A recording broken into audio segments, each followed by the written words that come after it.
and we've called it Power Living. And let me just give you the list. All of this, I'm sure, is familiar to you. Maybe I can show it to you in sort of a new way with a new concept. But here's my list. It's a list you can use in your training, passing it on to someone else. And here it is. Number one is decision. Decision making this is an awesome day. Deciding it will never be the old way again. Deciding to step from darkness to light. Deciding to step from inactivity to activity. Deciding to make the turn. Deciding to turn around. Deciding to live a new life. You cannot believe how much can open up to you the day you decide. Power living is decision making. Next is desire. Who knows the mystery of where this all comes from?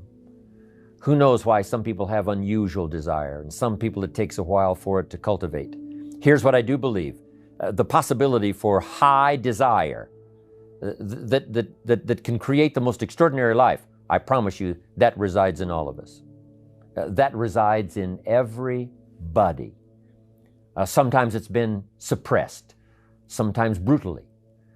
Sometimes it's been denied because of circumstances. Sometimes because of influence, sometimes because of an extraordinarily bitter or difficult family situation. The desire never gets a chance. It never sees the light of day. But sure enough, it does reside. And the reason why Herbalife is so exciting is because we find these people whose desire has never seen the light of day. They've never had something to where their heart leaps that they can hope for. And we come along and find these people. Now, sometimes we find them and sometimes they find us, but however it happens, it is a unique opportunity for us to perhaps awaken desire in someone so that it flourishes and grows and serves as an incredible force. And they were responsible because they made the decision, but we can take part of the credit because we found them. We opened the door, we opened the window, we handed them a piece of literature, we invited them to a meeting, we let the beginning words of our vocabulary start a process to where now they can have desire that can affect their lives forever. So the first D was decision, second was desire. Here's the third one that makes everything possible and turns imagination into reality, and it's called discipline. For some people, they see discipline as sort of an ugly word. Don't talk to me about discipline. But what you must understand is discipline is a most incredible creative force. Discipline builds a career. Discipline develops good health. Discipline forms the most incredible marriage. Discipline puts together a friendship that won't quit forever. Discipline develops skills that can be magnified, and touch the world. Discipline opens up music. You can't have incredible music without discipline. In fact, we call them the disciplines. We call architecture and music, and we call playing an instrument. We call sculpturing. We call painting. We call writing, composing. We call those the disciplines. And the disciplines gives us the indication that yes, it doesn't come except by discipline. But it also means that the discipline is the open door to the creative process to turn nothing into something and to turn imagination into reality. So here's what you must learn to do. Appreciate the disciplines and welcome the disciplines. Here's a good question to ask. What other discipline could I begin that would open up a whole new expression in my life of turning imagination into reality?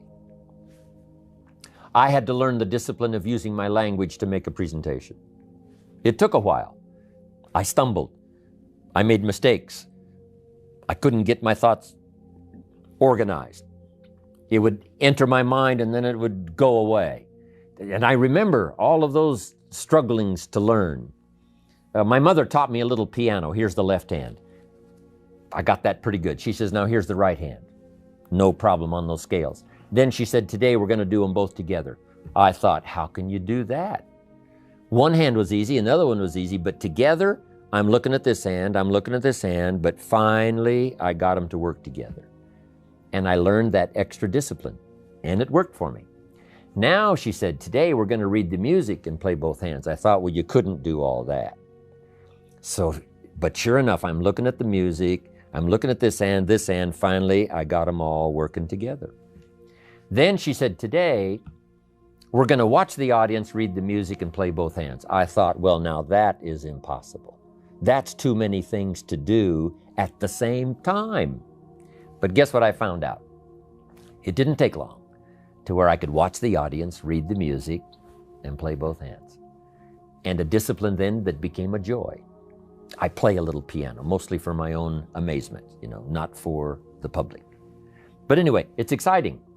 Learning new disciplines that create joy, that create a painting, that create an orchestra, that create an herbal life. Mark had to put together his disciplines. And the disciplines that he had to bring together several elements, the products and the marketing and the people and the support system, and the rallies and the extravaganzas. All this stuff had to come together, incorporating other people's disciplines as well as his own, but in a disciplined way that creates an enterprise. Without discipline, there is no enterprise. Without discipline, there is no magnificent structure. Without discipline, there is no music. Without discipline, there is no health. Without discipline, there is no advantage. There is no future. So discipline is all when it comes to imagination, having something real, believing in it, and turning it into reality. Now let me give you the rest of these. Decision was first, desire was second, discipline was third. Here's number 4, development. The key to development is to be all that you can possibly be. I don't know what your talents are, I don't know what your skills are, but here's what I probably am right on. That you're behind on an accelerated effort toward your full development. I would suggest that. Now, for some of you, I know that's probably really not true. But even as I look at my own life, because, I'm tempted to procrastinate just like everybody else. I should have written 30 books by now. I've only written 4 or 5. I should have done a lot of things, but I haven't. I got distracted, and all of us, have these challenges. But what could I become? What could I become? I had one of my dearest friends. I've lost him. He died at age 53. One day, and he drank a little too much. David drank a little too much, but he did all kinds of things. He was a builder, and he was a dreamer, and he did a lot of things. But his drinking sort of kept him in a fog for like years and years. About 6 years ago, he was sitting at the yacht club, and he was in a fog, and suddenly it occurred to him, I wonder what I could have accomplished all these years if I hadn't have been in this sort of foggy state. And he said that did it. And the last 6 years before he died, he was free. And he accomplished some incredible things that last 6 years. Being all that you can be and not let habits drag you down. Not let things, sidetrack you from the full development of what you have the capable of being. What all could your heart encompass if you really had the chance and you really had the disciplines and really got to it? What could you really become? What could you earn?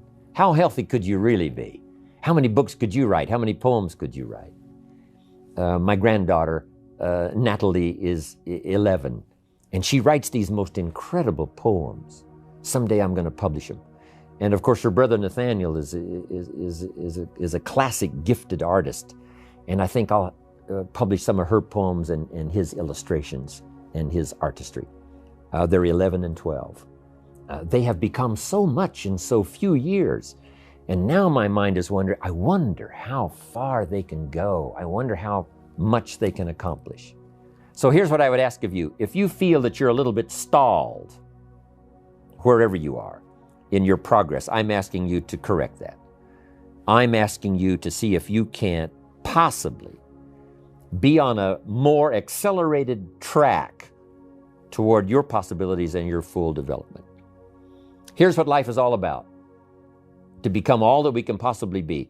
The full development of all of your potential, that's number 1. Number 2 is the wise use of all of your resources. That's what life is all about, full development.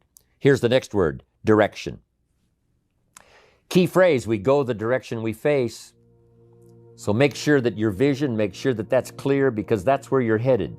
You know, what's most dominant in your vision, that's where you're going, you know, whether you realize it or not. So sometimes we need to clear that up so that the direction becomes more clear, becomes more powerful in really taking us where we want to go. Good phrase we've all heard, 5 years from now you will arrive. The question is where?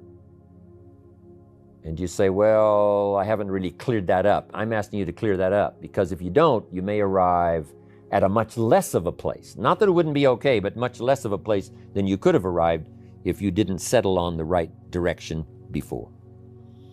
Here's the next word, and I must hurry with the rest of these. Next is definition. A phrase I've used so long, the drama is in the details. Give things definition, give things clarity. That's what's important. Here's the next word, dilemma. We're faced with a lot of dilemmas. Part of the dilemma is learning to sort it all out, what's valuable, what isn't valuable. The why of life, and some whys, you know, cannot be answered. Some mysteries must remain mysteries. They're simply the part of life, but they are mysteries. It seems that this is the way it is to the best of our ability, and we must try our best to understand the dilemmas, but don't persecute yourself and don't get too hard on yourself now if you don't understand it all, because nobody understands it all.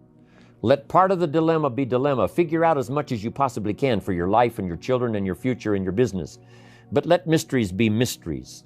Let some puzzles be puzzles, and let some of the whys just be whys. Somebody says why, it's just one of those whys. Next is delusion. Make sure you don't get faked out. There's an interesting story that says, don't build your house on the sand in the summer. Because when the sky is blue and the clouds are white, it's easy to get faked out saying, hey, everything is so fine, I'll just build my house on the sand. That would be a mistake. So we must, every once in a while, ask if we might not be participating in some delusions. I wrote this one time, affirmation without discipline is the beginning of delusion. We must affirm our disciplines. We must affirm the truth and not be deluded. The great prayer says, lead us around temptation so we won't be deluded by the allure. Something that tells us it's going to taste good now, but something tells us it might taste good now, but the old prophet said later it turns bitter in the belly.